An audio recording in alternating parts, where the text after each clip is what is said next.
আপনারা আমার চশমা ছোট দেখেন, পাতলা।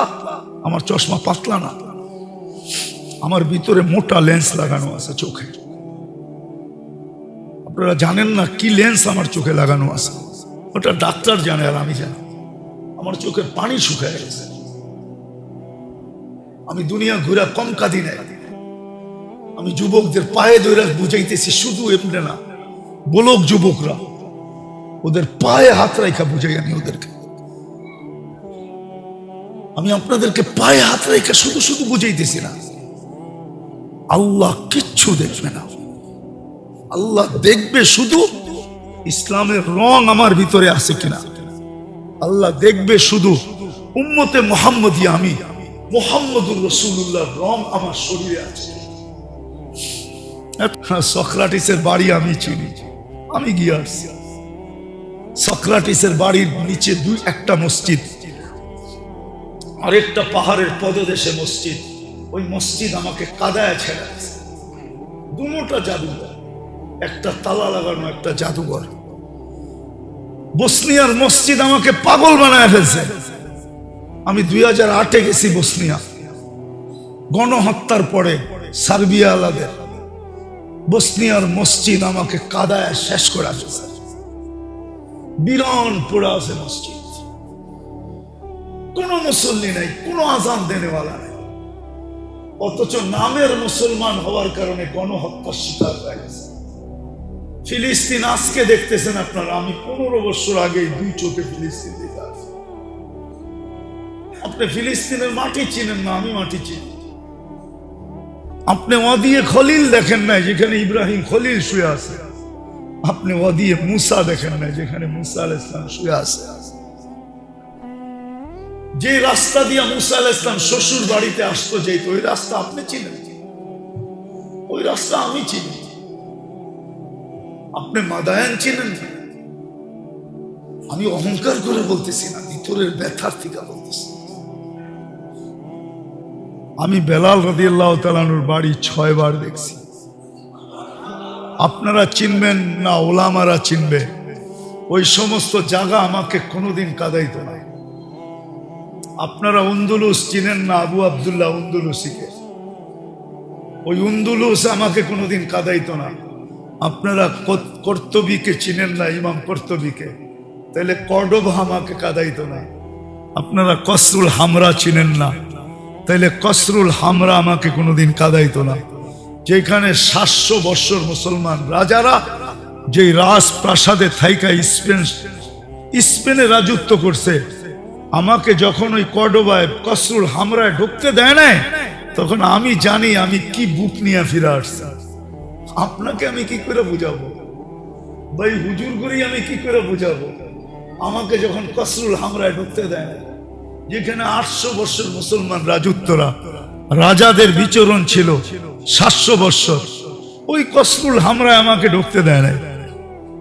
আমাকে যখন কর্ডোবার মসজিদে ঢুকছি, আমাকে বলছে জুতা পায়ে দিয়ে ঢুকতে হবে, এটা নো মুসলিম মসজিদ, এটা তো এখন জাদুঘর, মিউজিয়াম। আমাকে বলছে জুতা পরে ঢুকতে হবে। তখন আমি বুঝছি যে আমার এখানে কিরকম লাগছে। আপনাকে কেমনে বুঝাবো আমি? আমাকে যখন পুলিশ বলছে পশ্চিম দিকে মুখ করা যাবে না, তখন না আমি বুঝছি যে আমার ভিতরে কেমন লাগে। আমাকে যখন বলছে হাত উঠে দোয়া করা যাবে না, তখন আমি না বুঝছি যে আমার ভিতরে কিরকম লাগে। নামাজ তো দূরের কথা, আপনি কোত্থেকে বুঝবেন? আপনি কোত্থেকে বুঝবেন? এই জন্য আমার কথার দাঁত ভিন্ন। ইমাম বুখারীর দরজা যখন দেখছি, যেটা এখনো 50,000 লোক বসতে পারে, কালির মটকা রাখা আছে, চবুতরা বাড়ানো আছে, এই হুজুররা কোত্থেকে বুঝবে? যখন ওই দরজা দেখছি, তো আমার ভিতরে কি লাগছে এটা আমি না জানি। উনি কোত্থেকে বুঝবে? উনি তো এই দরজা দেখেই নাই। ওই কবরগুলা যখন আমি দেখছি, যেগুলো আমাকে কাঁদাইছে, যে দেখে না, ওই কোত্থেকে আমারটা বুঝবে?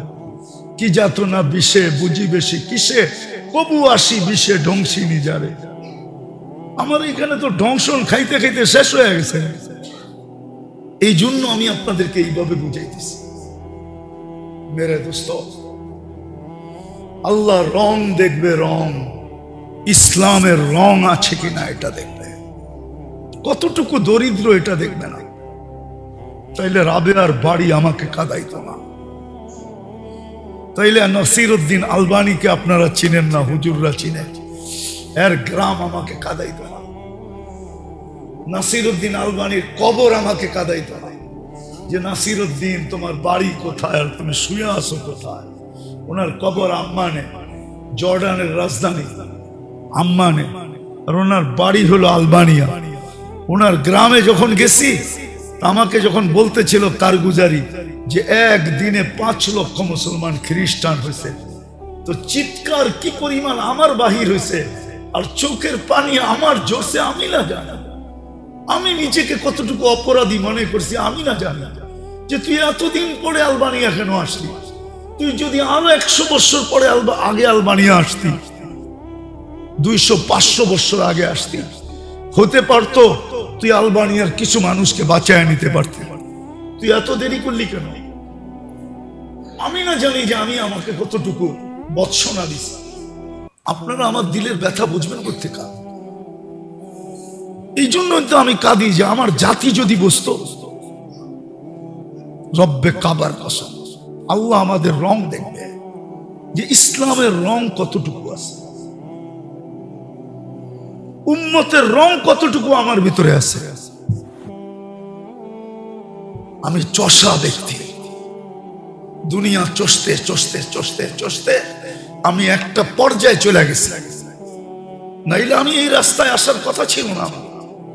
হুজুররা জানে আমি এই রাস্তার লোক, আমি এই রাস্তার লোক ছিলাম না। আমি দেখছি আমি যে রাস্তার লোক ছিলাম, আমার জাতির কানে আমি কথা পৌঁছাইতে পারবো না, এই জন্য আমি এই রাস্তা বাইসা নিছি। দেখবে, ব্যক্তিত্ব দেখবে না, সোসাইটি দেখবে না। নাইলে দুনিয়াতে আপনার আমার চেয়ে বড় উঁচা উঁচা বংশের লোক আসছিল। আপনার আমি কত বড় বংশওয়ালা। এখন তো মানুষ বংশ পরিচয় দেখেই না। ছোটবেলা দেখছি বিয়ে শাদিতে আগে জিজ্ঞাসা করতো কোন বংশ, কোন বংশ। বংশের সাথে বংশের মিল খাইলে তাইলে বিয়ে শাদী কথা আগে চলতো, আর যখন বংশের সাথে মিল খাইতো না তো প্রথমে আউট করে দিত, না ভাই আমাদের বংশের সাথে মিলবে না, ঠিক না? এখন তো বংশ দেখে না, এখন তো খালি পাত্তি দেখে, ঠিক না? এখন আর বংশ দেখে না, এখন দেখে খালি কি, বুঝেন তো এটা? আগে প্রবাদ বাক্য ছিল জাতের মেয়ে কালো ভালো, এখন প্রবাদ বাক্য হলো টাকাল আর মেয়ে ল্যাংরা হইলেও ভালো।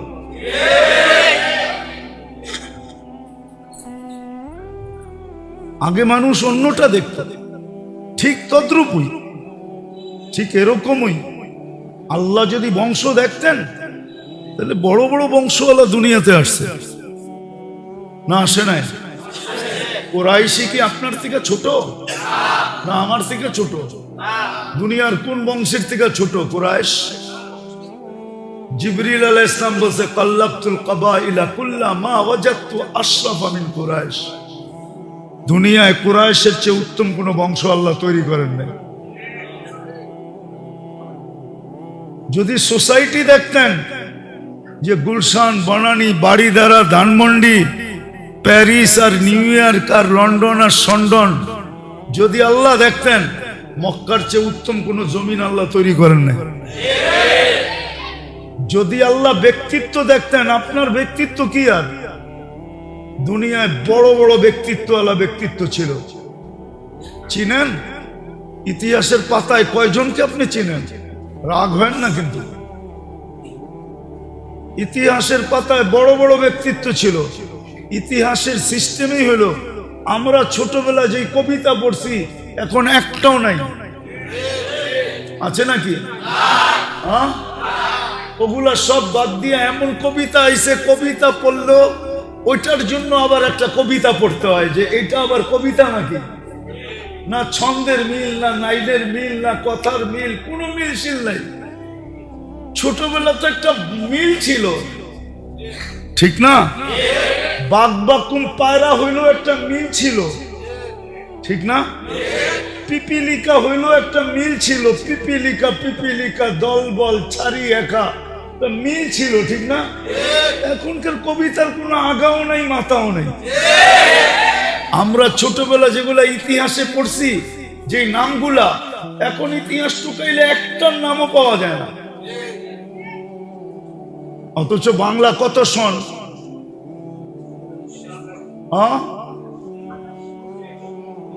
কত? একজনও তো ঠিক মতো বলতে পারতেছেন না। দেখি বাংলা কত সন? ও খালি ইলিশ পান্তা চিনেন, বাংলার সনও জানেন না। 1400। আরবির সাথে 15 বছরের ডিফারেন্স। কয় বছর? আরবি হইল হিজরি, হইল হিজরির সাথে 15 বছরের ডিফারেন্স, মনে রাখেন। হিজরি হইল 45 এখন, তো 15 বাদ দেন কত? বাংলা নাম জিগাইলেও তো কইতে পারবেন না। কি দারাক না যুবক? আমি জিজ্ঞাসা করি ওরে 12 মাসের নাম কোক। ওটাও মাদ্রাসায় পড়ছে মনে হয়, এই জন্য পারে। আর কয়জন পারবে? 1 হাত 2 হাত উঠছে। ঠিক মতে তো বাংলা 12 মাসের নাম কইতে পারে না, খালি পান্থা ইলিশ চিনে, আর কিচ্ছু চিনে না। যাক, এটা আমার আলোচ্য বিষয় না। তো 1430 বৎসর হলো বাংলার, ঠিক না? হ্যাঁ, থাকলে তো 1430 বৎসরের সবার নাম থাকা উচিত ছিল বাংলা ইতিহাসে। কিন্তু বাংলা ইতিহাসে এখন কয়জনের নাম আছে? কয়জন? আমি ছোটবেলা যেগুলো পড়ছি একটার নামও নাই। মাঝে মাঝে পড়ি, তো এমন না যে পড়ি না, কিন্তু বলি না আর কি। আজকে বইলা ফেললাম। 1430 বৎসরে বাংলার যা আসছে এই পর্যন্ত রত্ন, সবটির নামই তো থাকা উচিত ছিল, ঠিক না? হ্যাঁ, তাইলে না বুঝতাম আমি বাঙালি, ঠিক না? সব মুছে গেল। এটা আমার আলোচ্য বিষয় না, আমি বুঝানোর জন্য বলতেছি।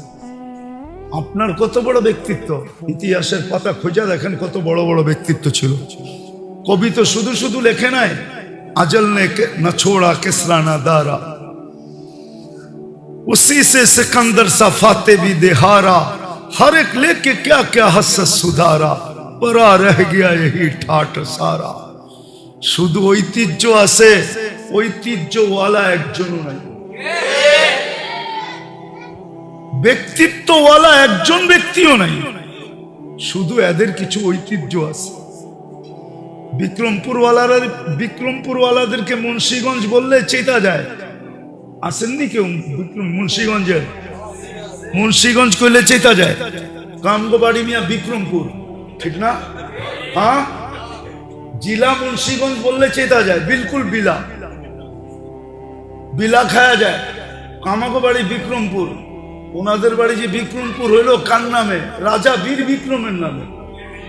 নামের ঐতিহ্যটা আছে, রাজা বীর বিক্রম তো নাই, বীর বিক্রম তো নাই না, আছে শুধু ঐতিহ্যটা আছে, নামের ঐতিহ্য আছে। রাজা বীর বিক্রম তো পুরা মুন্সিগঞ্জের রাজাও ছিল না, ও তো শুধু শ্রীনগর আর লৌহজঙ্গের রাজা ছিল। আমরা কি ওর বাড়ি চিনি না? হ্যাঁ, বালাসুরই তো ওর বাড়ি। আমি তো সব চিনি। তো 2 থানার রাজা ছিল। ঐতিহ্য থাইকা যাবে, ব্যক্তিত্ব থাকবে না, মাটিতে মিশা যাবে। এই জন্যই কথা যেটা বলতেছিলাম, আল্লাহ রং দেখবে, রং। আপনি মুসলমান এটা দেখবে না, দেখবে ইসলামের রং আছে কি। আর মুসলমানের ঘরে আপনি নিজের ইচ্ছায় নির্বাচিত না, চয়েস অব আল্লাহ। আল্লাহ আপনাকে চয়েস করছে, আল্লাহ আমাকে চয়েস করছে। আল্লাহ দেখবে উম্মতে মুহাম্মাদির রং আপনার ভিতরে আছে কিনা। শুধু উম্মতে মুহাম্মাদি হইলেই মূল্যায়ন করবে না, উম্মতে মুহাম্মাদির রং আছে কিনা, রং দেখবে। এই জন্যই কথা বলতেছিলাম যে আল্লাহ রং দেখবে। কিন্তু আফসোস, আজকে আমরা মুসলমান কিন্তু রং নাই, উম্মত বটে কিন্তু রং নাই। কেননা রং যেইভাবে আসবে আমরা ওর দ্বারে কাছেও নাই। রং আসতে হলে যেই পদ্ধতিতে আমার ভিতরে রং আসবে ওই পদ্ধতির থেকে আমি অনেক দূরে। কেননা আমার ব্যক্তিত্বটা আমার কাছে এতটুকু প্রবল, ব্যক্তিত্বটা আপনাদের এলাকায় রূপ পাওয়া যাবে। ফজরের নামাজ আসে না কেন জানেন? বলবো, রাগ হয়ে যাবেন না তো? বলবে আমার সিকিউরিটি নাই। আমি সিকিউরিটিকে ভয় পাই। আমি মনে হয় বুঝাইতে পারি না, নিরাপত্তার ভয় পাই। এই জন্য আমি ফজরের নামাজ ঘরে পড়ে নিই। বিশ্বাস হয় না? মনে হয় না আপনাদের বিশ্বাস? বাবে বোঝা যেতেছে বিশ্বাস হয় না। আছে আছে, এই এলাকায় লোক আছে যে বলে আমি ফজর নামাজ ঘরে পড়ে নেই, আমি নিরাপত্তার অনুভব করি না। প্রত্যেক এলাকায় আছে। নামাজ কার জন্য ছিল? আপনাকে আপনি বানাইছে কে? আপনাকে যে আপনি বানাইছে কে? আপনাকে এত বড় ব্যক্তিত্ব দিছে কে? ওই আল্লাহই তো ডাকছে। আপনি মজা বুঝবেন কি? পতঙ্গ হইলে না আপনি মজা বুঝতেন। পতঙ্গ মোমবাতিতে পড়া জান দেয় না? দেয় না? আপনি বলবেন এটা কি বোকা নাকি? ও বোকা না। ও যেই মজা পাইছে ওই মজা আপনি কোত্থেকে পাবেন? ফজরের নামাজ পড়তে আইসা যদি জানটাও যেত আপনার, আপনি নিরাপত্তার অভাবে আসেন না, আপনার যদি জানটাও যেত, আপনার জ্যাবও যদি কাটা যেত, আপনার সবকিছু যদি ছিনায়ও নেওয়া হতো, তারপরে যে মজাটা আপনি পাইতেন আজকেও আর কালকেও, তারপরে না আপনি বুঝতেন যে কি পাইলাম। আপনার কাছে তো বলার সুযোগ ছিল।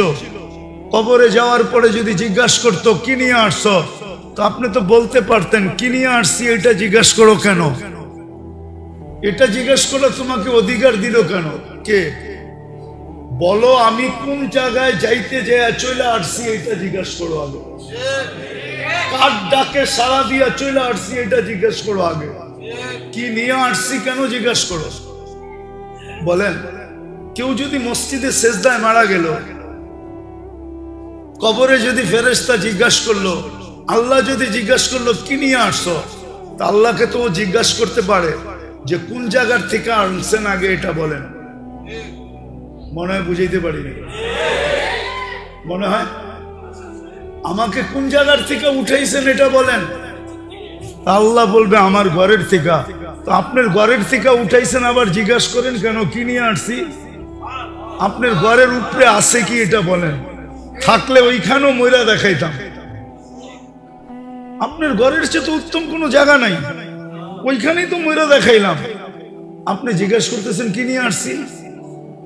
যেমন আমি বলি যে লাইলাতুল কদর যদি কেউ পাইল আর 80 বছর বাঁচার পরে যদি আল্লাহর কাছে গেল, আর আল্লাহ যদি জিজ্ঞাসা করলো ওই 80 বছরের বুইরা কি নিয়ে আসছ, তো বুকে সাহস নিয়ে বলতে পারে আগে এক রাত্রের হিসাব দেই তারপরে বাকিটা পরে দিতেছি। আল্লাহ যদি বলে এক রাত্রের হিসাব মানি, এক রাত্রে তো 83 বছর 4 মাস ছিলাম মাত্র আপনার কথা মতো 80 বছর। 80 থেকে 80 ক্রস দেন, ক্রস বাদ, তারপরও তো 3 বছর 4 মাসের আমি পাও না। আপনি আমাকে এরকম রাগ হয়ে জিগান কি কইরা? আমার পাওনা আমারে বুঝান আগে। মনে হয় বুঝাইতে পারি না। আল্লাহ রং দেখবে। আপনি যে মুসলমান, ইসলামের রং দেখবে কতটুকু আছে, নারীর ভিতরে কতটুকু, পুরুষের ভিতরে কতটুকু, যুবকের ভিতরে কতটুকু, যুবতীর ভিতরে কতটুকু, ছোটর ভিতরে কতটুকু, বড়র ভিতরে কতটুকু। রং দেখবে, আর কিচ্ছু দেখবে না। দুনিয়ার কোনো ব্যক্তিত্ব দেখবে না। দুনিয়ার সমস্ত ব্যক্তিত্ব এই পর্যন্তই, এর আগে এক সুতা যাওয়ার ক্ষমতা রাখে না। আল্লাহ রং দেখবে। মুসলমান হিসাবে ইসলামের রং আছে কিনা, উম্মতে মুহাম্মদী হিসাবে আল্লাহর রসুলের আদর্শের রং আছে কিনা। চলে যেতে হবে সবাই, থাকার সুযোগ এখানে নেই। অস্তিত্ব আল্লাহ দিছে, 24 ঘন্টা পালন লালন পালন আল্লাহ করেন, 24 ঘন্টা সুরক্ষিত আল্লাহ করে। যদি বিশ্বাস না হয়, টাকা পয়সা খরচ করে 2-4টা টিম এই এলাকায় নিয়ে আসেন, ইউরোপ থেকে, আমেরিকা থেকে, অস্ট্রেলিয়া থেকে, মেশিন টেশিন সহ নিয়ে আইসা ওদেরকে দিয়ে চেক করান যে বলো আমাদের এলাকায় আমরা বসবার যোগ্য কি যোগ্য না। তোরা চেক করে বলবে 30 বছর আগে ঢাকা শহরকে বলে দিছে এটা বসবার যোগ্য না। এখনো ডেলি বলতেছে ঢাকা শহরটা সবচেয়ে বেশি দূষণযুক্ত। কি দূষণযুক্ত বুঝেন?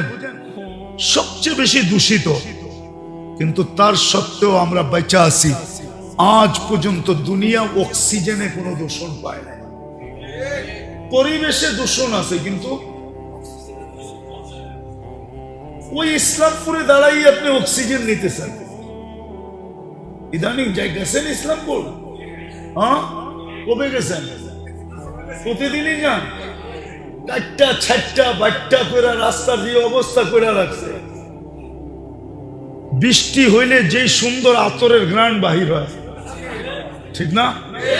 আপনার অক্সিজেন যদি দূষিত হইতো তাহলে আপনি 12 ঘন্টা ইসলামপুরে থাকার পরে বাড়িতে ফিরে আসতেন কেমনে? আপনার তো ওইখানেই মরে যাওয়ার কথা। কে অক্সিজেন পিওর রাখছে? আল্লাহ বলে তোর পরিবেশ দূষণ যুক্ত হতে পারে, কিন্তু আমার অক্সিজেনে কাউকে হাত লাগাইতে দিব না। পরিবেশ তোদের কাজ, বন্দার অক্সিজেন পিওর দেওয়া এটা আমার কাজ। বলেন আমাদের সমস্ত সন্তানরাই তো যদি মার দুধে আল্লাহ ভেজাল দিত, বাংলাদেশে পিওর বেশি না ভেজাল বেশি? হ্যাঁ, ইসলামপুরের কাপড়ওয়ালারা তো রাগ হয়ে যাবে। ওরা তো বলে আমার কাপড়ের চেয়ে গেরের চেয়ে ভালো কারো গেরে দিয়া 3 পিস বানায় না। কিন্তু আমি তো জানি এদিকে কয়টা দিছে আর এদিকে কয়টা দিছে। 2 সুতা এদিকে কমাইছে, 2 সুতা এদিকে কমাইছে। 4 সুতায় কি কাহিনী বানাইছে এটা তো আমি বুঝি। এমন না যদি বুঝতাম না বুঝতাম। রাগ হয়ে গেল তো ইসলামপুর মানে উঠেই চলে গেছে। কি তো যখন বেজালই বেশি, তো আমাদের মারাও তো বেজাল খায়, ঠিক না? কিন্তু বাচ্চারা কি দুধ বেজাল খায়? হ্যাঁ, কে পিওর রাখছে দুধ? যদি বেজাল খাওয়াই তো আল্লাহ, তো 2 বছর পরে তো আপনার বাচ্চা এমনি নষ্ট। কি বাস্তব? হ্যাঁ, আল্লাহ বলে তোমরা বেজাল খাওয়াইতে পারো মাকে, কিন্তু আমি বাচ্চাকে বেজাল খেতে দিব না।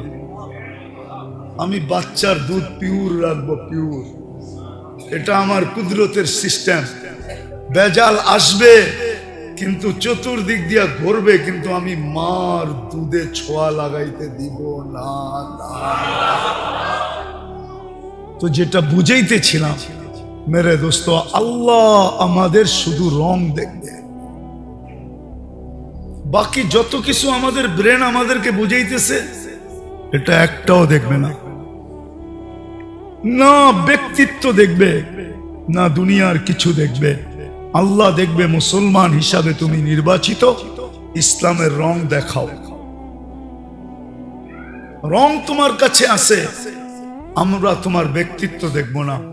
যদি ব্যক্তিত্ব দেখতো আল্লাহ, তাহলে বেলালের কবর আমাকে 6 বার কাঁদাইতো, বেলালের বাড়ি আমাকে 6 বার কাঁদাইতো না। আমি বেলাল রাদিয়াল্লাহু তাআলা আনহুর বাড়ি 6 বার দেখছি। আপনারা চিনবেন না ওলামারা চিনবে, ওই সমস্ত জায়গা আমাকে কোনোদিন কাঁদাইতো না। আপনারা আন্দলুস চিনেন না আবু আব্দুল্লাহ আন্দলুসিকে? ওই উন্দুলুস আমাকে কোনোদিন কাঁদাইতো না। আপনারা কর্তবীকে চিনেন না, ইমাম কর্তবীকে, তাহলে কর্ডোবা আমাকে কাঁদাইতো না। আপনারা কসরুল হামরা চিনেন না, তাইলে কসরুল হামরা আমাকে কোনোদিন কাঁদাইতো না। যেখানে 700 বৎসর মুসলমান রাজারা যে রাজপ্রাসাদে থাইকা স্পেনে রাজত্ব করছে, আমাকে যখন ওই কর্ডোবায় কসরুল হামরায় ঢুকতে দেয় না, তখন আমি জানি আমি কি বুক নিয়ে ফিরে আসছি। আপনাকে আমি কি করে বুঝাবো ভাই, হুজুর করি আমি কি করে বুঝাবো? আমাকে যখন কসরুল হামরায় ঢুকতে দেয় না, যেখানে 800 বৎসর মুসলমান রাজত্বরা রাজাদের বিচরণ ছিল 700 বৎসর, ওই কসরুল হামরায় আমাকে ঢুকতে দেয় না। আমাকে যখন কর্ডোবার মসজিদে ঢুকছি, তো আমাকে বলছে জুতা পায়ে দিয়ে ঢুকতে হবে, এটা নো মুসলিম মসজিদ, এটা তো এখন জাদুঘর মিউজিয়াম। আমাকে বলছে জুতা পরে ঢুকতে হবে। তখন আমি বুঝছি যে আমার এইখানে কিরকম লাগছে।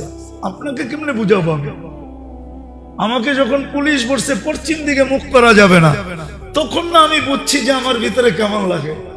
আমাকে যখন বলছে হাত উঠে দোয়া করা যাবে না, তখন আমি না বুঝছি যে আমার ভিতরে কিরকম লাগে। নামাজ তো দূরের কথা, আপনি কোত্থেকে বুঝবেন? আপনি কোত্থেকে বুঝবেন? এই জন্য আমার কথার দাজ ভিন্ন। ইমাম বুখারীর দরজগা যখন দেখছি, যেটা এখনো 50,000 লোক বসতে পারে, কালির মটকা রাখা আছে, চবুতরা বাড়ানো আছে, এই হুজুররা কোত্থেকে বুঝবে? যখন ওই দরজগা দেখছি, তো আমার ভিতরে কি লাগছে এটা আমি না জানি। উনি কোত্থেকে বুঝবে? উনি তো এই দরজগা দেখেই নেই। ওই কবরগুলা যখন আমি দেখছি, যেগুলো আমাকে কাঁদাইছে, যে দেখে না, ওই কোত্থেকে আমারটা বুঝবে? কি যাতনা বিষে বুঝি বেশি কিসে, কবু আসি বিষে ধ্বংসিনী যারে। আমার এখানে তো ধ্বংসন খাইতে খাইতে শেষ হয়ে গেছে। এই জন্য আমি আপনাদেরকে এইভাবে বুঝাইতেছি। মেরে দোস্ত, আল্লাহ রং দেখবে, রং ইসলামের রং আছে কিনা এটা দেখবে, কতটুকু দরিদ্র এটা দেখবে না। তাইলে রাবেয়ার বাড়ি আমাকে কাঁদাইতো না। তাইলে নাসিরউদ্দিন আলবানীকে আপনারা চিনেন না, হুজুররা চিনে, এর গ্রাম আমাকে কাঁদাইতো না। নাসিরউদ্দিন আলবানীর কবর আমাকে কাঁদাইতো না, যে নাসিরউদ্দিন তোমার বাড়ি কোথায় আর তুমি শুয়ে আসো কোথায়। ওনার কবর আম্মানে, জর্ডানের রাজধানী আম্মানে, আর ওনার বাড়ি হলো আলবানিয়া। ওনার গ্রামে যখন গেছি, আমাকে যখন বলতেছিল কারগুজারি যে একদিনে 5 লক্ষ মুসলমান খ্রিস্টান হয়েছে, তো চিৎকার কি পরিমাণ আমার বাহির হয়েছে, আর চোখের পানি আমার জোরছে আমি না জানি। আমি নিজেকে কতটুকু অপরাধী মনে করছি আমি না জানি, যে তুই এতদিন পরে আলবানিয়া কেন আসলি? তুই যদি আরো 100 বছর পরে আগে আলবানিয়া আসতি, 200-500 বছর আগে আসতি, হতে পারতো তুই আলবানিয়ার কিছু মানুষকে বাঁচায় নিতে পারতি। তুই এত দেরি করলি কেন? আমি না জানি যে আমি আমাকে কতটুকু বৎসনা দিছি। আপনারা আমার দিলের ব্যথা বুঝবেন কোত্থেকে। এই জন্যই তো আমি কাঁদি যে আমার জাতি যদি বুঝতো। রব্বে কাবার কসম, আল্লাহ আমাদের রং দেখবে, যে ইসলামের রং কতটুকু আছে, উম্মতের রং কতটুকু আমার ভিতরে আছে। আমি চষা ব্যক্তি, দুনিয়া চষতে চষতে চষতে চষতে আমি একটা পর্যায়ে চলে গেছি। নাইলে আমি এই রাস্তায় আসার কথা ছিল না। আমার হুজুররা জানে আমি এই রাস্তার লোক, আমি এই রাস্তার লোক ছিলাম না। আমি দেখছি আমি যে রাস্তার লোক ছিলাম, আমার জাতির কানে আমি কথা পৌঁছাইতে পারবো না। এই জন্য আমি এই রাস্তা বাইছা নিছি, যে আমার জাতির কানে আমার কথা পৌঁছায় দিয়ে যেতে হবে। আল্লাহকে যেন বলতে পারি, আল্লাহ যতটুক সাহায্য দিছিল আমি জাতির কাছে পৌঁছানোর চেষ্টা করছি, পারি না এটা অন্য কথা। এই জন্য বলতেছি আপনাদেরকে, আপনারা আমার চশমা ছোট দেখেন, পাতলা, আমার চশমা পাতলা না। আমার ভিতরে মোটা লেন্স লাগানো আছে চোখে। আপনারা জানেন না কি লেন্স আমার চোখে লাগানো আছে, ওটা ডাক্তার জানে আর আমি জানি। আমার চোখের পানি শুকিয়ে গেছে। আমি দুনিয়া ঘুরা কম কাঁদি নাই, আমি যুবকদের পায়ে ধরে বুঝাইতেছি, শুধু এমনি না,